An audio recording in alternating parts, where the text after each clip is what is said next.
ABC's World News Now. Now known as Yusuf Islam denies those ties, and after being turned away from the U.S. for showing up on a security watch list, he sat down only with 2020's Elizabeth Vargas.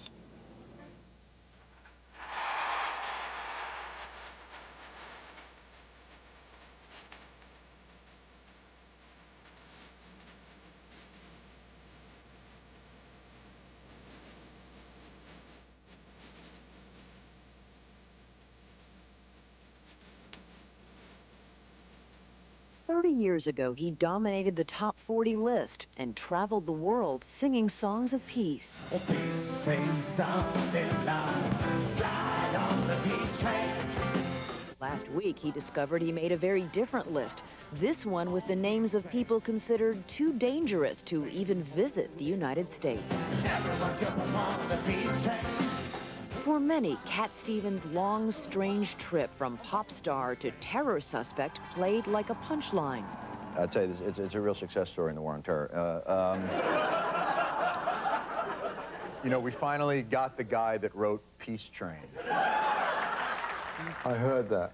I thought it was hilarious, and because many a true thing said in a jest, and that's a fact. But the U.S. government isn't laughing. It says this soft-spoken former entertainer poses a real risk to the security of the United States.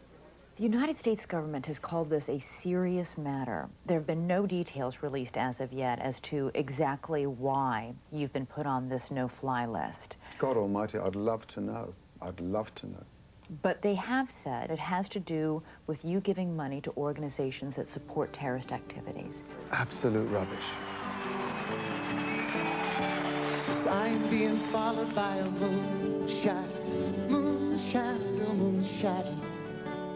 To begin to understand how a man once being followed by a moon shadow is now being stalked by the Office of Homeland Security, you have to go back to 1979. Cat Stevens was at the height of his fame. Oh, baby, baby, it's a wild world. He had a string of 11 top 40 singles and earned 8 consecutive gold albums. Then, with almost no explanation, he walked into a mosque, converted from Greek Orthodox to Islam, changed his name to Yusuf Islam, and in a shock to his fans, quit the music business. For the next decade, he spent most of his time raising money for various Muslim-related charities. More recently, he has emerged as one of the so-called new faces of Islam, a voice of moderation in a world of turmoil. He has condemned the beheadings in Iraq, calling on Muslim extremists to free hostages, including a plea this week for the release of British citizen Kenneth Bigley. But when I asked Islam if he believed the Palestinian suicide bombers also were hijacking his faith, he refused to answer the question. And it is his alleged support of Palestinian terrorist groups that the U.S. government suggests is the reason why he was barred from entry last week. You say you've never knowingly given money to Hamas. Is it possible you have unknowingly given money to this organization? I wouldn't know. And to be honest, I give to a vast range of organizations, or charities actually. I concentrate on children, on education, on helping stricken war victims. That's my story, end of story. And if something else happens to it, that is not in my hands. What's puzzling is, until last week, nothing in Islam's past ever kept him from visiting the U.S.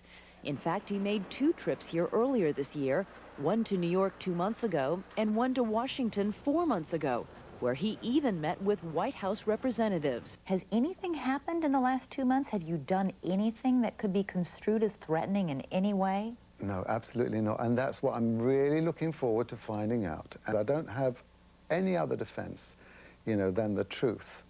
And I'm just waiting to be told what I've, supposed to have done.